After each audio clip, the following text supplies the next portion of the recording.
Welcome to Ben on Breaking News. I'm Ben Meiselas, and this is your breaking news. Where to begin? Well, of course, you had that disastrous State of the Union that Donald Trump gave, in contrast to the People's State of the Union that we hosted here on the MeidasTouch Network. Thank you, everybody who joined the People's State of the Union.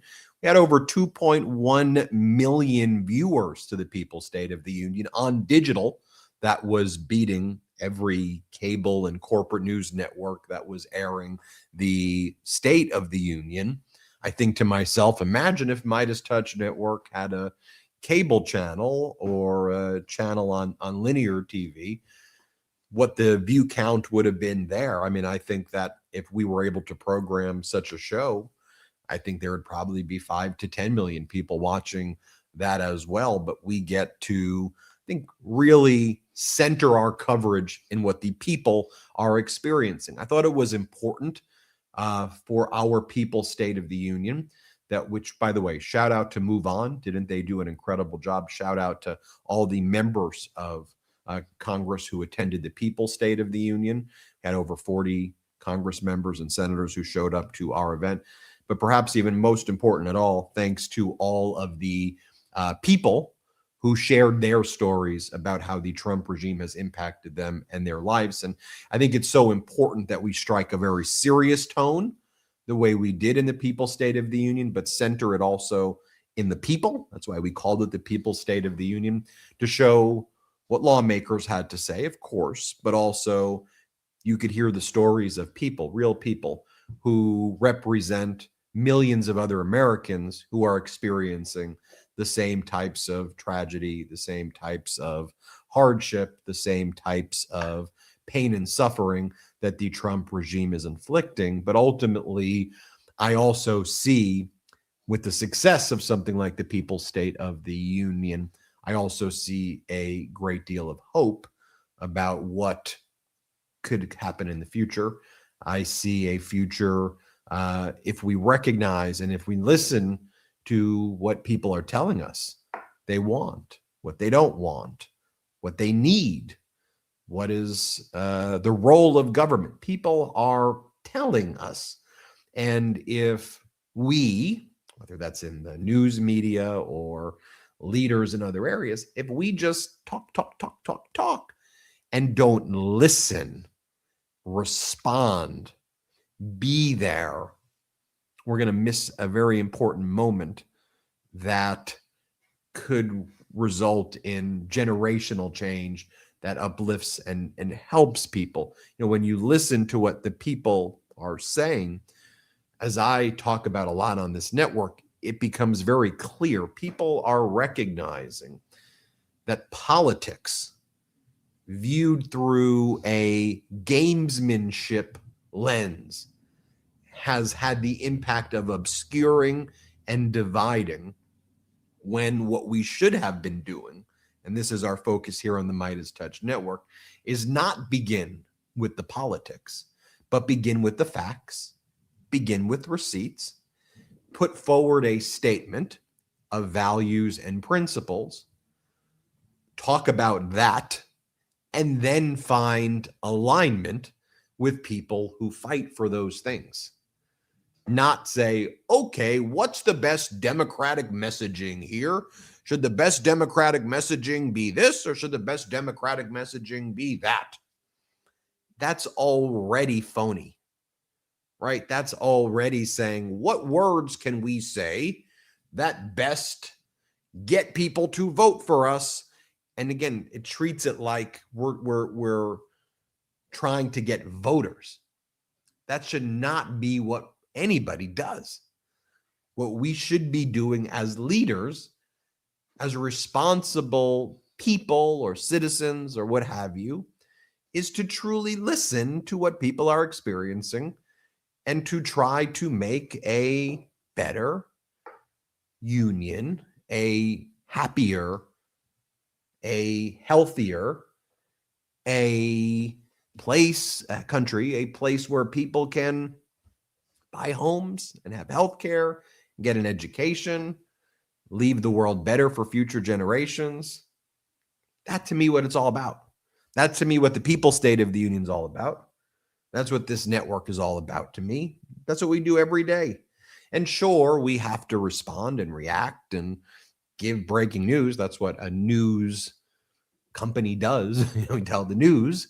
But we have to frame, reflect, project things in terms of values and principles, and directionally move us, hopefully, in a place where we're happier and we treat each other with respect and dignity and empathy and uplift, and we don't mock and we don't bully, and we build. We build together as a country, as a world, right? So people could just be happier. And we stand up to bullies, and we stand up to people who try to drag us into their festering worlds of hate. We're never going to be able to stop the fact that, alas, there are lots of people who hate and want to divide and want to bring the unhappiness they feel to others. But we, as responsible grown-ups or responsible people, we have to see something and say something and call it out and not normalize it, right? When you saw Donald Trump giving that State of the Union, I had to watch it after the People's State of the Union to at least know what happened. I can't be in the dark of what happened. So I wanted to fact check it. So as you know, I did videos on that. But as I saw him up there, the venom spewing out of his mouth, or I should say the tonsil stones, just exploding out of his mouth. It was gross. The speech was gross. It was hateful.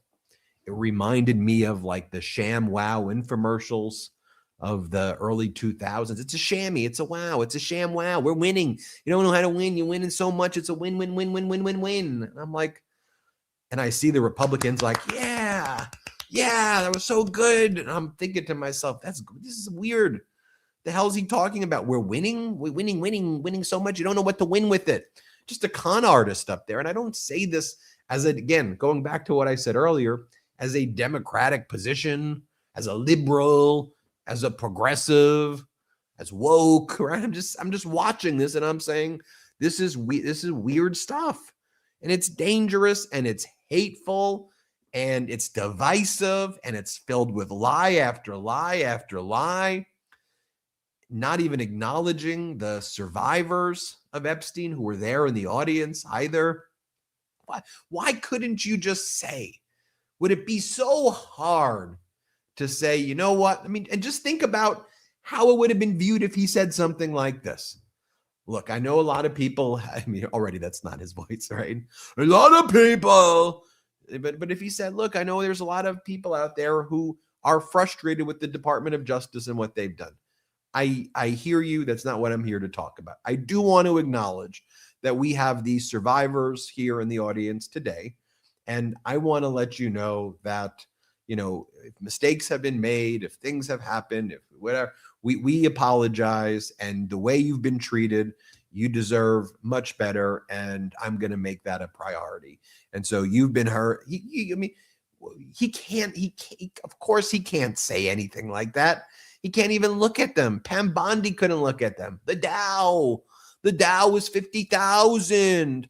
By the way, if you're going to brag about the Dow being 50,000, which thereafter it was not 50,000, you may want to also mention that of the 23 developed nation stock markets, America in the past year and a half, under Trump, a year and whatever, 3 months, 4 months, Trump's America's 21 of 23 of growth in stock markets internationally. So why aren't we number one? Why are we number 21 of 23? That's not number one. So that was the State of the Union. We all know that when Donald Trump's like he defeated affordability or whatever he says, that there's not an issue anymore. It's been solved. It's great. Everything's affordable. No, it isn't. No, it isn't. And you, by the way, you're a con artist. You promised on day one you would make things more affordable. You promised that you would end the war in Ukraine on day one. I don't get how people fall for this con artist lies. The guy's lied his entire life. He's literally a felon. He's actually a felon, right? I mean, he's found criminally liable for 34 felony counts. Guilty, guilty, guilty. Remember when we read all 34 counts? Guilty, count 1, count 2, count 3. I mean, this is a guy who was found civilly liable for fraud. It's a guy who's bankrupted so many companies. Bankrupt, so many companies going bankrupt. If there was a Guinness Book of Records for bankruptcies, this guy would be at number 1. That's not a political position. It's not progressive or liberal. I'm just giving you a fact. The guy's bankrupted all of these companies.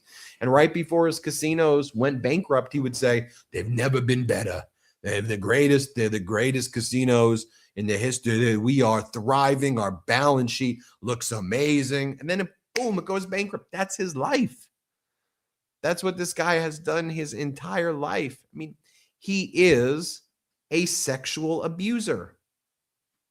I know, oh, Ben, why are you saying that? Yeah, he's been found civilly liable in a federal court for sexual assault. He's been found civilly liable. And then he's on audio saying that he sexually assaults women. He said it. He said he's rich. You get away with it. When you're rich like him, you are allowed to grab women's genitals, and they let you do it when you're rich like him. And he used the P word and other things like that. Grab him by the P word. He's on audio saying it. Virginia Giuffre as a child was sex trafficked from Mar-a-Lago. His home was a location of sex trafficking. The guy was found civilly liable for sexual assault in a separate case. He's on audio bragging about sexually assaulting women. He says he uses his beauty pageants to inspect the girls naked, because when you own beauty pageants, he said it's like you're like a doctor. You're like an inspector. You get to look at them. You get to look at them naked, the girls. He's on tape saying these things. There's audio of like when Lindsay Lohan was either 17 years old or she was just turning 18. She was very young. He talked about how because she suffered mental illness, he said that makes him want to have sex with her more because she has mental illness. And he says the mentally ill ones, they're the best ones in bed. He says they're the best ones. They're the best ones in bed. I mean, there's audio of this guy. And then there's 38,000 references to him in the Epstein files that we know of. And now we know that the regime is covering up the 302 reports, which are the FBI investigative reports. And at least some of the ones that we know they're covering up and not turning over involve accusations of Donald Trump sexually assaulting a minor. Those have not been produced. And there's really good reporting by Roger Sullenberger, who used to be with the Daily Beast. He's an independent journalist now. He's done some great reporting. NPR, others have done good reporting on this as well.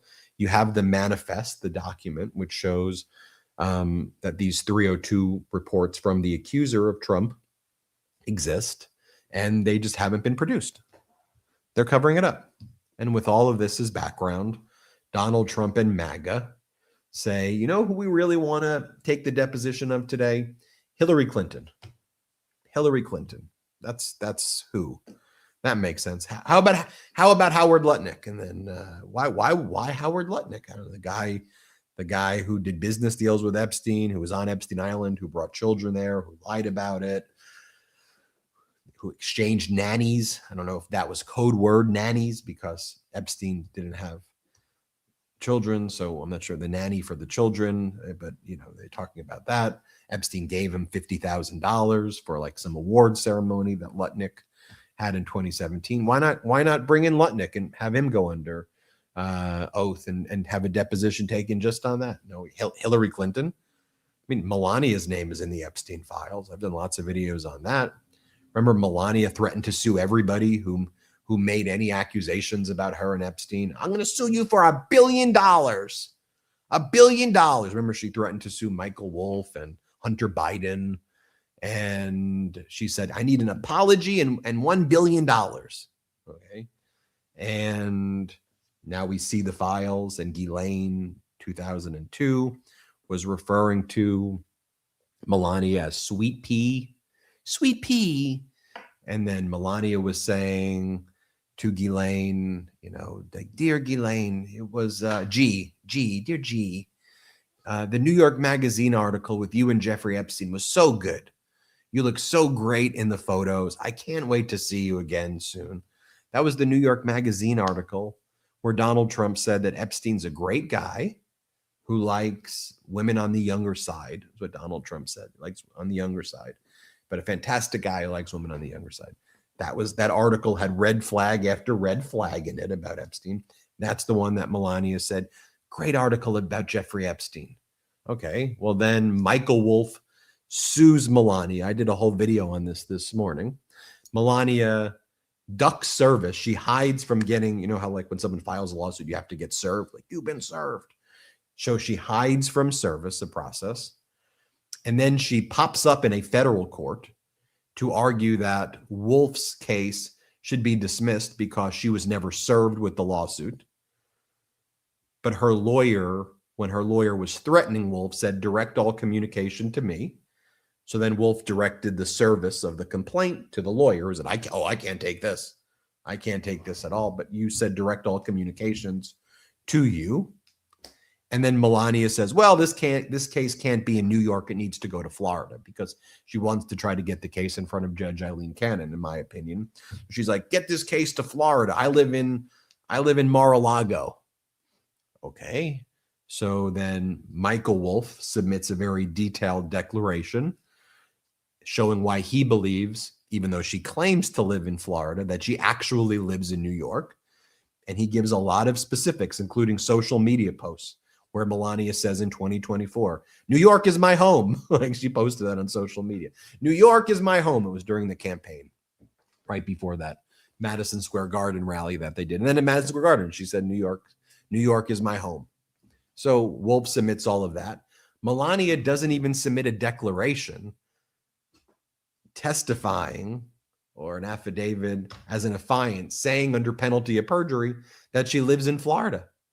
She couldn't even be bothered to do a declaration to say she lived. Like, why wouldn't you do a declaration? Just sign a 5-paragraph declaration and say, I live in Florida. Here's how I spend my time. And by the way, if she did that, it's possible the case would get transferred to Florida, even if we didn't like it. But she doesn't even submit an affidavit. She refuses to do that. She just wants the judge to move it to Florida just based on a memo of law. It'd be interesting to see what the judge does, because I think the judge would be prepared to move it to Florida if Melania just submitted an affidavit, but she isn't. So that's kind of shady right there. And also, why didn't Melania sue Michael Wolff? Wolff sued her.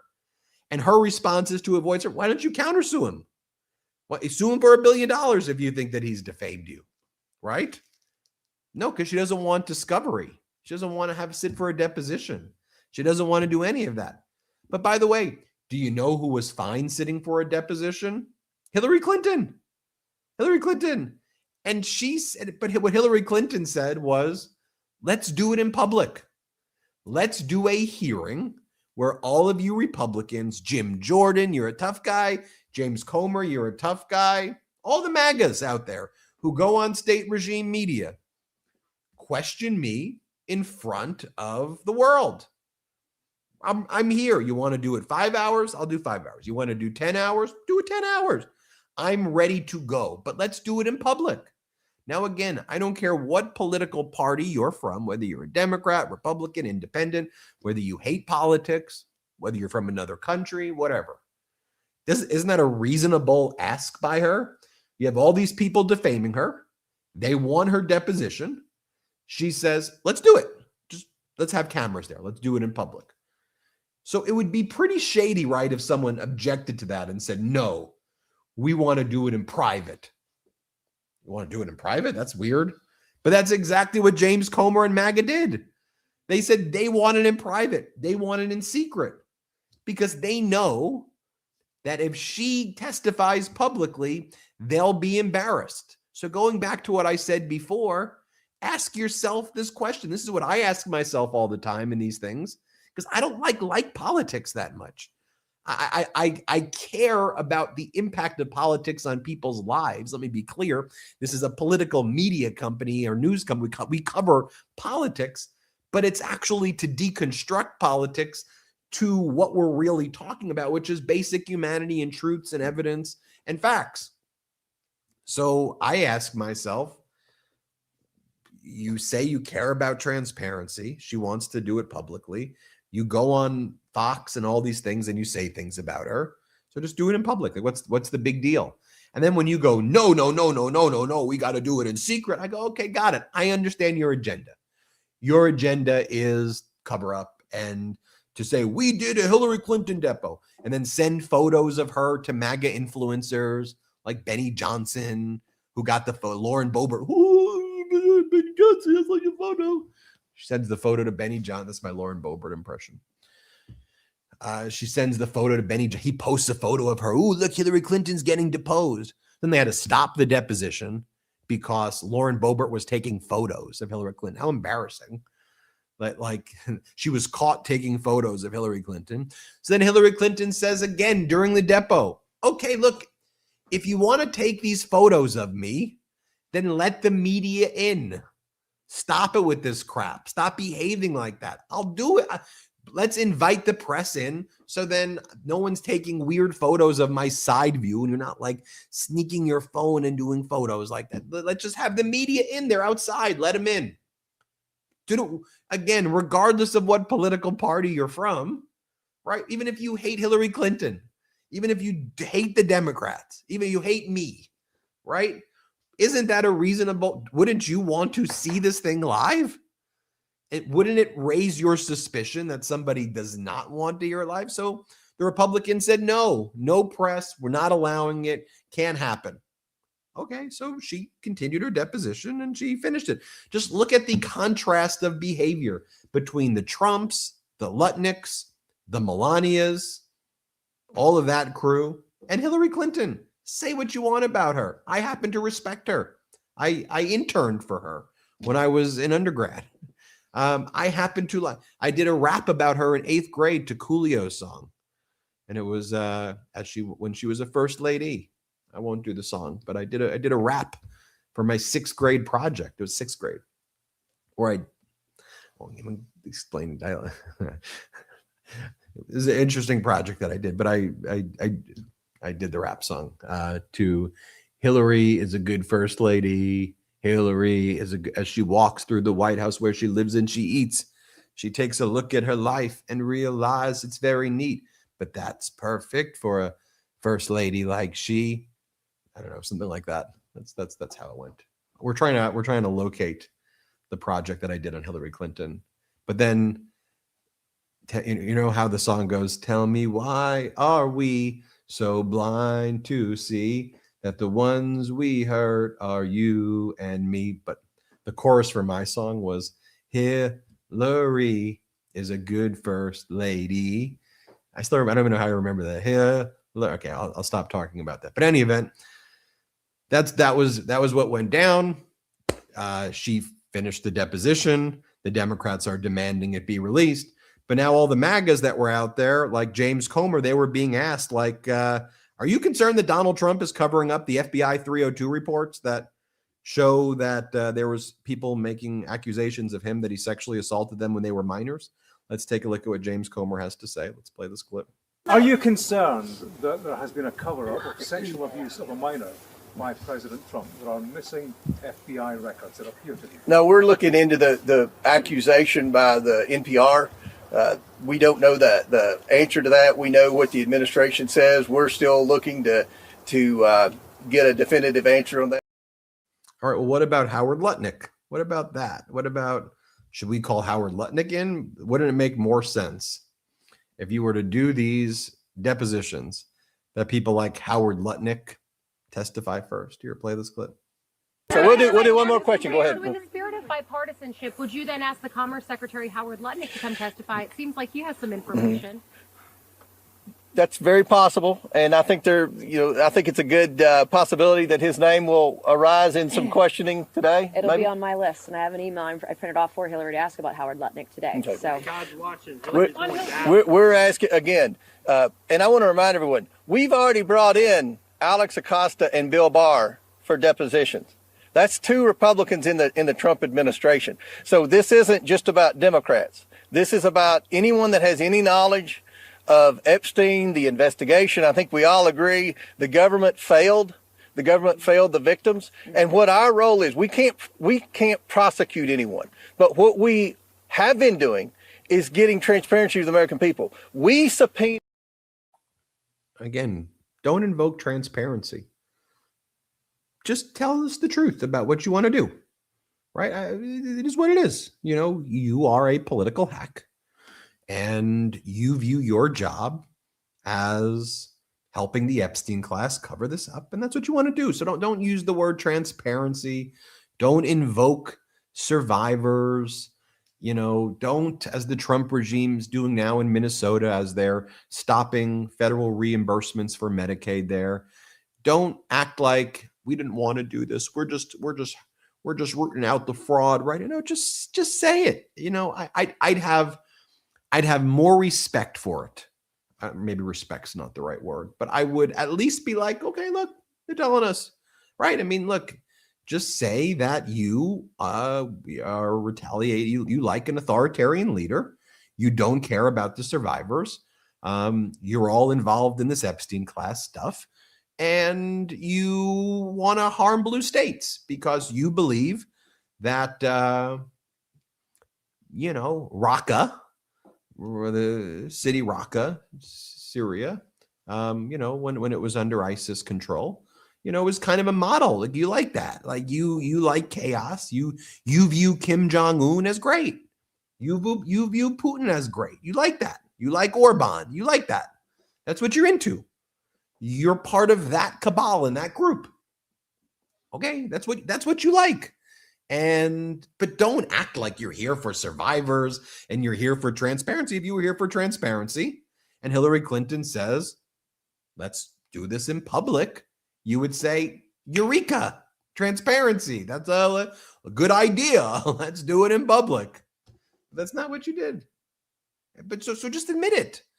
Just admit it. Don't. And I think, you know, when I speak with a lot of young people too, because I teach undergrad when I'm not doing this, you know, I think, and it's not just young people, it's people across this country right now. It's where I started this episode saying, I think people in general hate politics. But I think it's important that we don't move away from understanding that politics impacts humanity. And what Trump wants to do and what MAGA wants us to do is hate politics in a way that conflates everything. So we go, everything is bad. And then we accept a dystopian world and no future. That's kind of what that's what Trump and MAGA want. What we have to recognize is that oftentimes, but not always, that politics is used to divide and obscure and to manipulate. We can recognize that. So where we need to fight back is to make sure that politics is not what's leading, but that it's our values and principles that are leading. And we find leaders who represent these values and principles that unite and bring us together, and then utilize that in order to make the world a better place, versus starting with personalities and this person and that person, and this person said that about this person. I just want to know who's going to be fighting for my fellow Americans and people in this country who are psychologically tortured, living paycheck to paycheck, if they're lucky enough to get a paycheck, who can't afford their rent, who can't buy a home, who don't see a future for their children and grandchildren, who can't access health care anymore or never could to begin with. That was too expensive for them, that see AI and data centers popping up everywhere, replacing their jobs and making their ability to live much harder.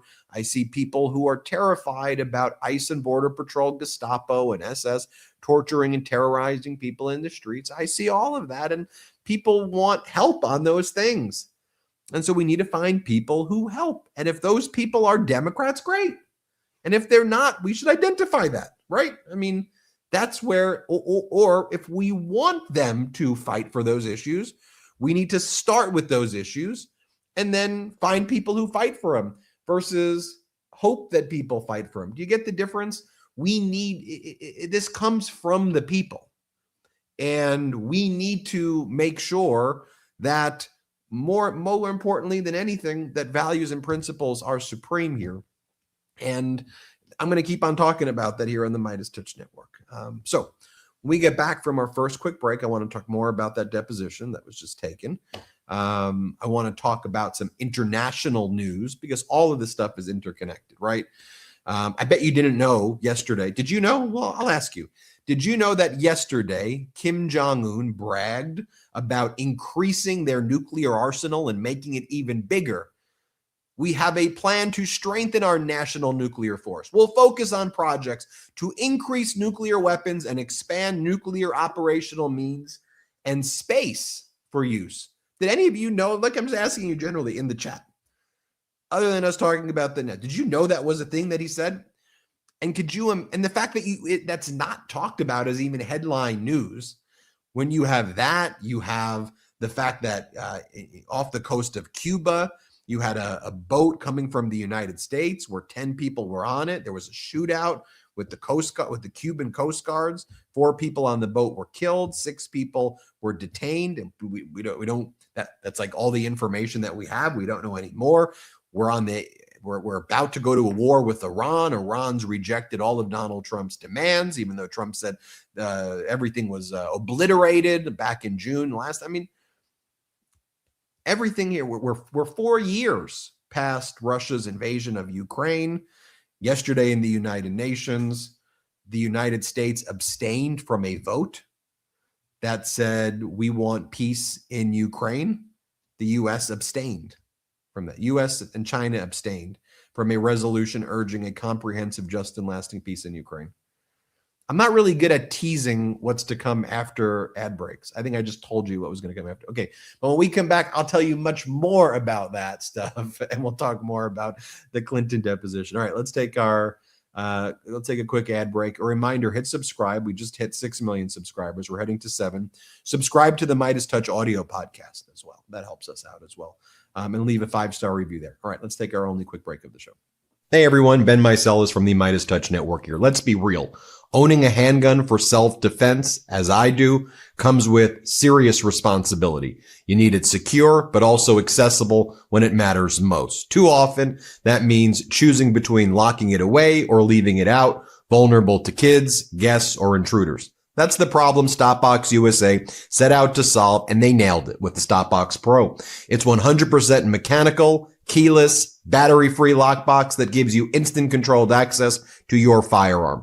No electronics, keys, or codes required. No keys, no codes, no apps. Just a patented 5-button locking system that responds only to your unique input. It's fast, intuitive, and built for muscle memory, so you're not thinking, you're reacting. And when seconds matter, that makes all the difference. With StopBox Pro, you don't have to trade safety for speed or peace of mind for readiness. Your firearm stays secure, but always within reach. All StopBox products are proudly made right here in the USA and their own facility. Not only does this ensure the high quality craftsmanship of every product sent out, it creates meaningful jobs and opportunities for American workers. StopBox also offers a range of other innovative products, including their vehicle safe, chamber lock, and other essential gear designed to keep you prepared and protected wherever you are. For a limited time, our listeners get 10% at StopBox when you use code TRUTH at checkout. Head to StopBoxUSA.com and use the code TRUTH for 10% off your entire order. After your purchase, they will ask you where you heard about them. Please support our show and tell them that our show sent you. One more time, go to StopBoxUSA.com and use the code TRUTH for 10% off your entire order. Are you one of those people who loves coffee, the taste, the smell, the whole ritual, but the caffeine sends you straight into an anxiety spiral? Because, well, same. I love trying new coffee shops and fun seasonal drinks, but one full cup and suddenly my heart is sprinting and my brain, it's running in 5 different directions at once. That's why Mudwater's new low-calf coffee has been such a relief. It's made with organic Arabica coffee beans, L-theanine, and functional mushrooms like lion's mane and cordyceps.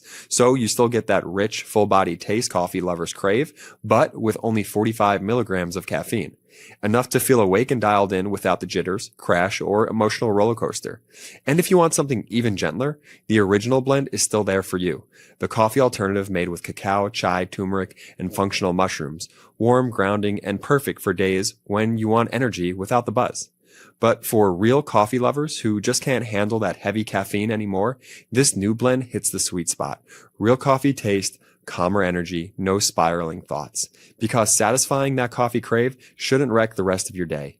Every single ingredient in Mudwater's products are 100% USDA certified organic, non-GMO, gluten-free, vegan, and kosher. There's also zero sugar and no sweeteners added.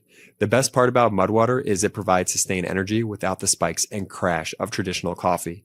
Ready to make the switch to cleaner energy? Head to mudwater.com and grab your starter kit today.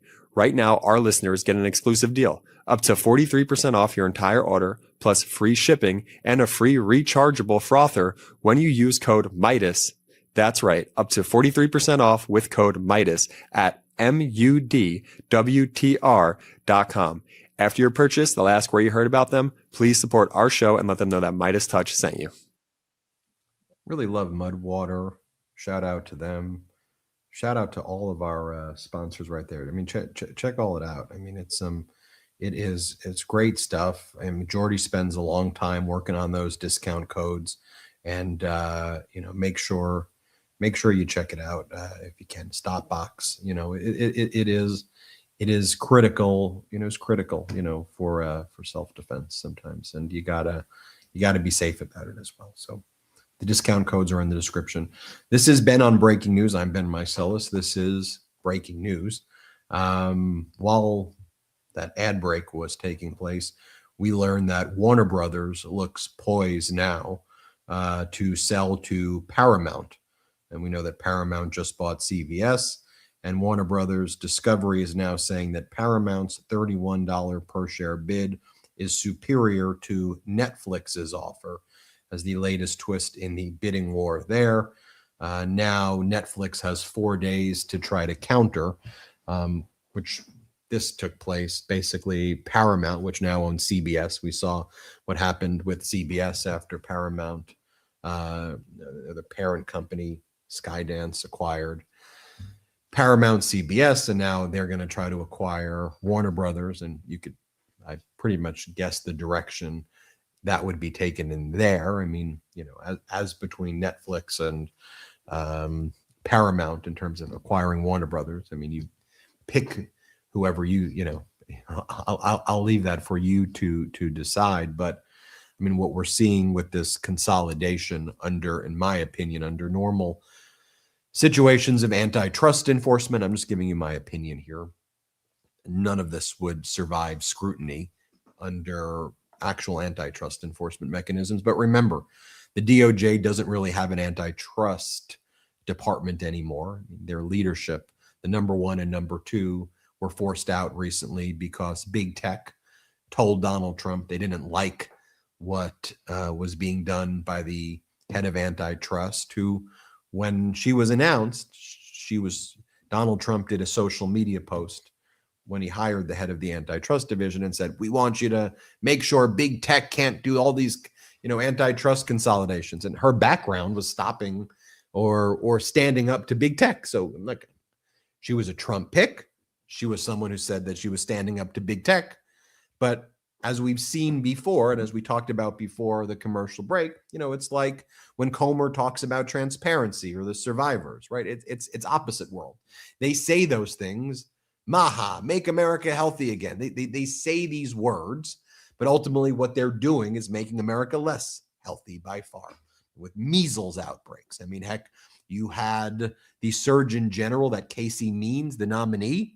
She couldn't even say during her testimony for her confirmation that she supports measles vaccines and that she would tell parents to get measles vaccines. The Surgeon General couldn't say get a measles, couldn't in a very basic way say get a measles vaccine.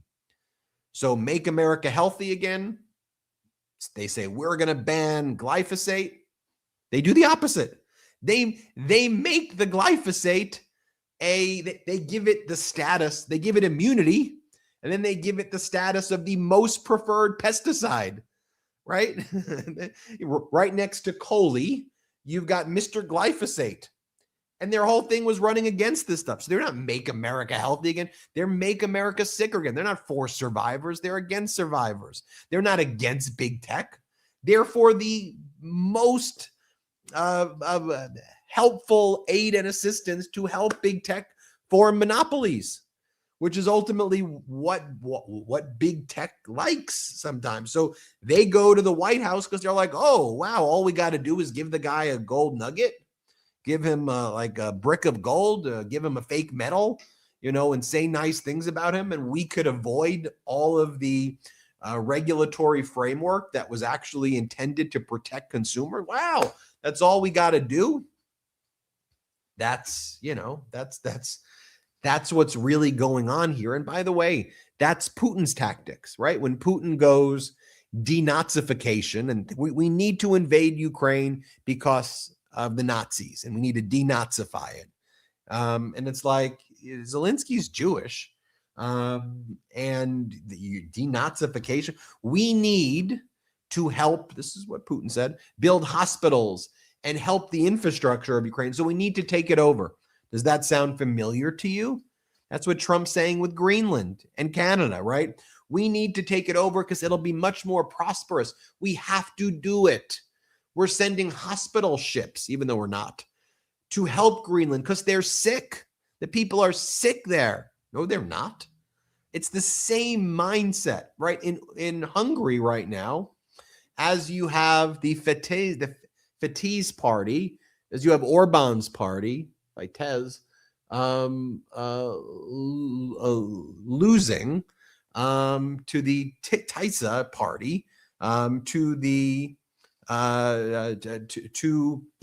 opposition party. What's Orban saying now? He's saying Ukraine is about to invade.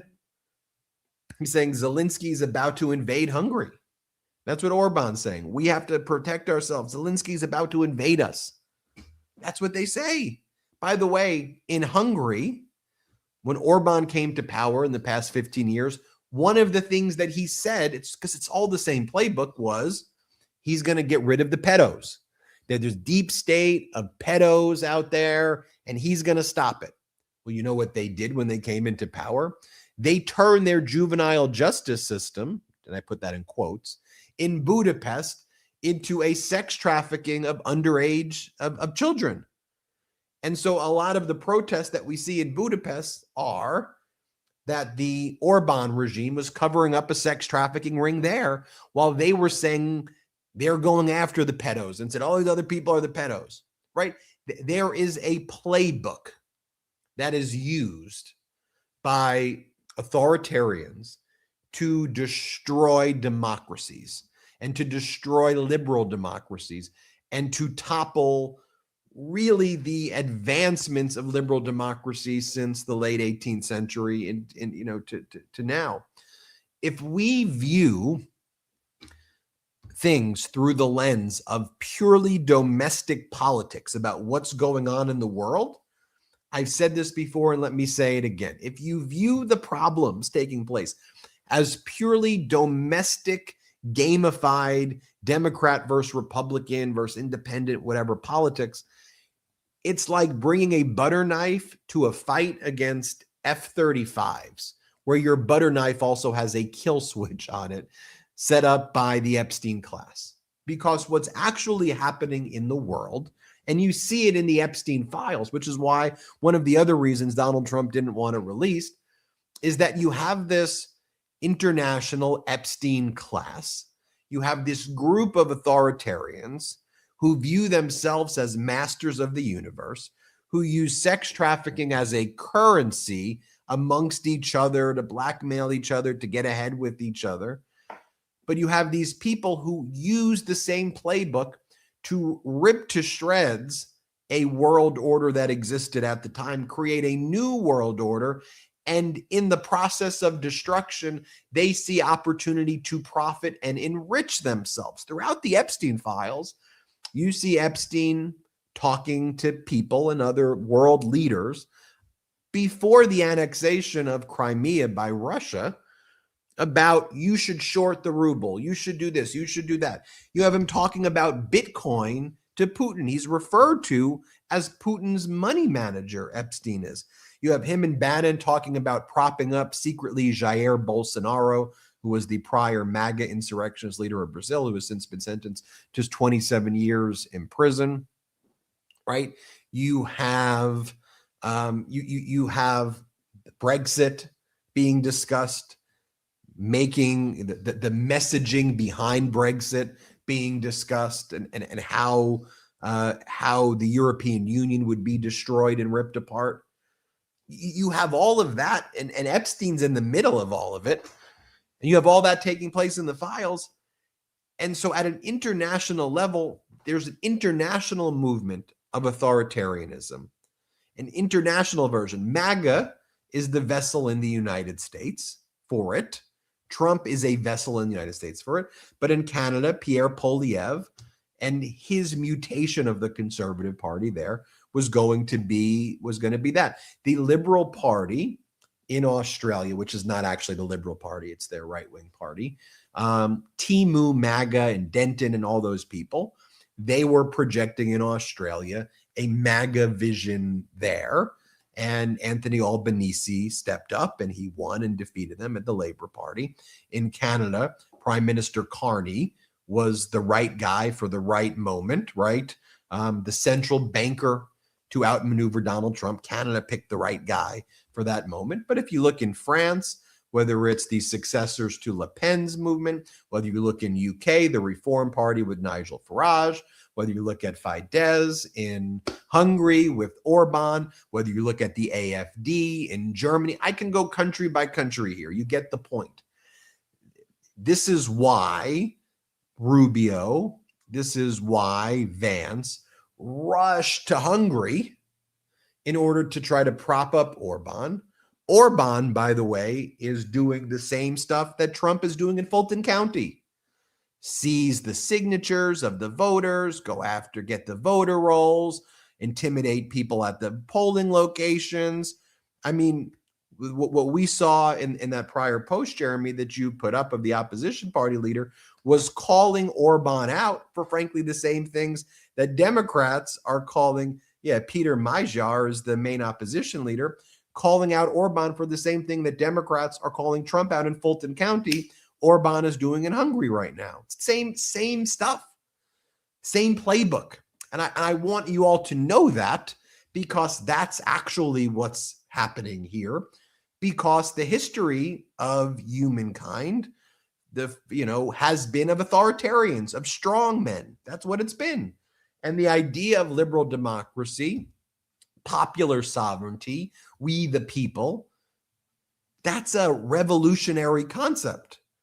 But authoritarians right now don't like that.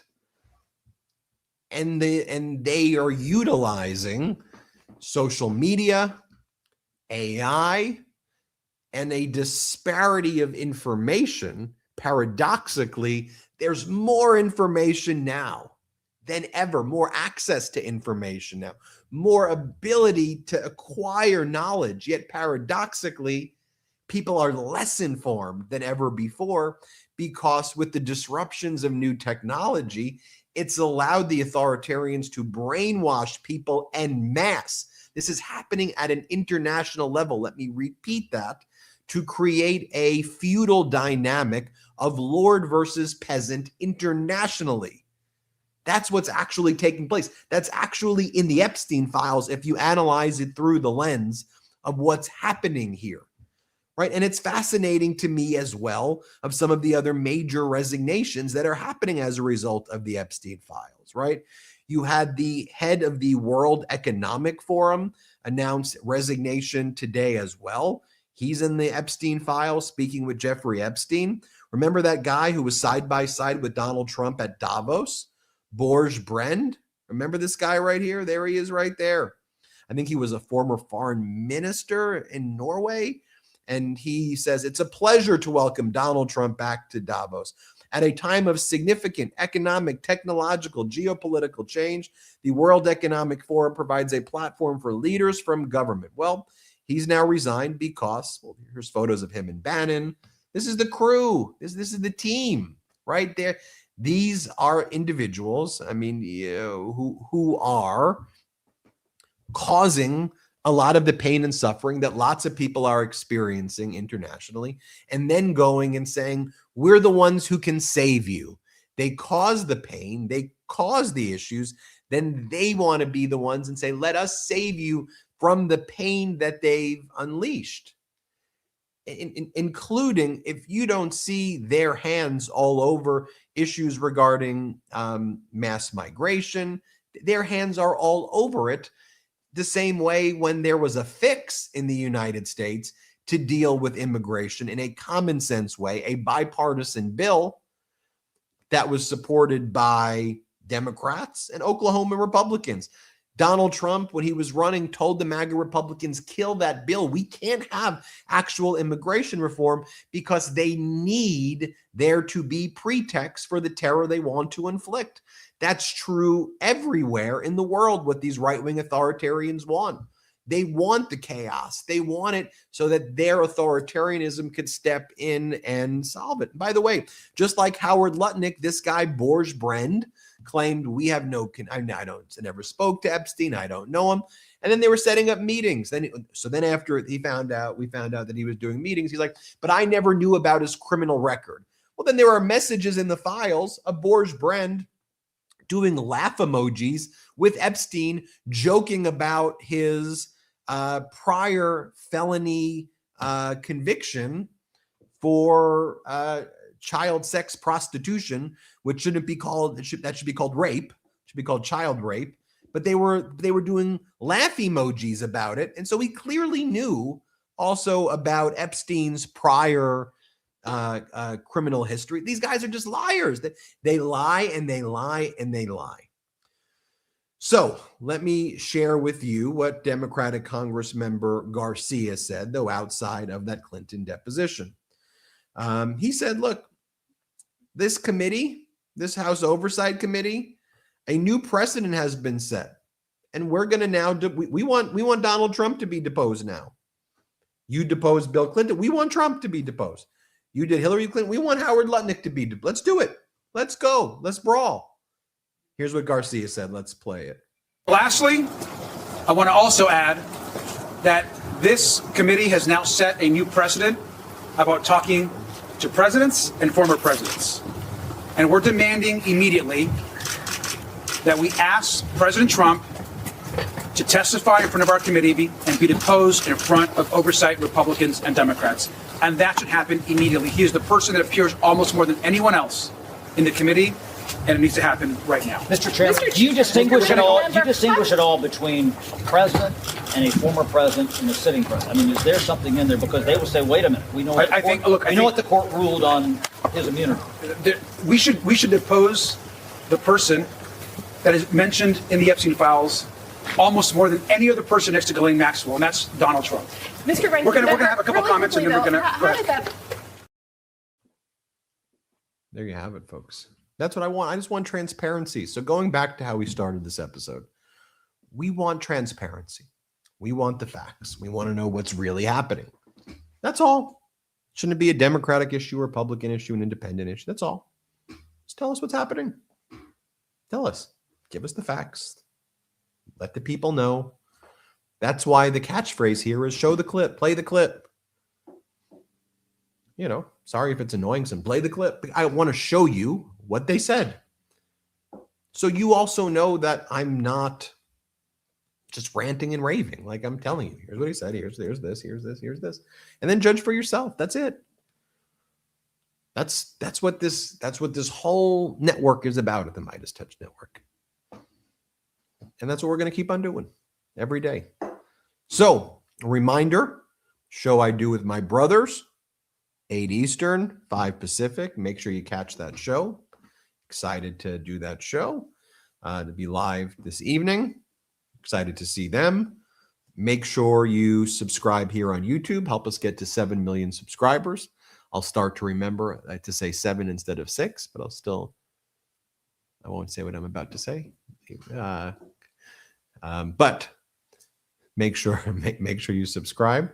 Help us get to 7 million subscribers, and subscribe on our audio podcast. That helps a lot. So even if you don't like to listen on audio podcasts, just if you can now, just search MeidasTouch, subscribe on the audio. It helps us a lot. Okay. Thanks everybody for watching. Grateful for you. Appreciate for you. I'll see you tonight with the brothers, 8 Eastern, 5 Pacific. Keep checking in for videos throughout the day. We love you. We're grateful for you. Shout out Midas Mighty. This has been Ben on Breaking News. Want to stay plugged in? Become a subscriber to our Substack at MeidasPlus.com. You'll get daily recaps from Ron Filipkowski, ad-free episodes of our podcast, and more exclusive content only available at MeidasPlus.com.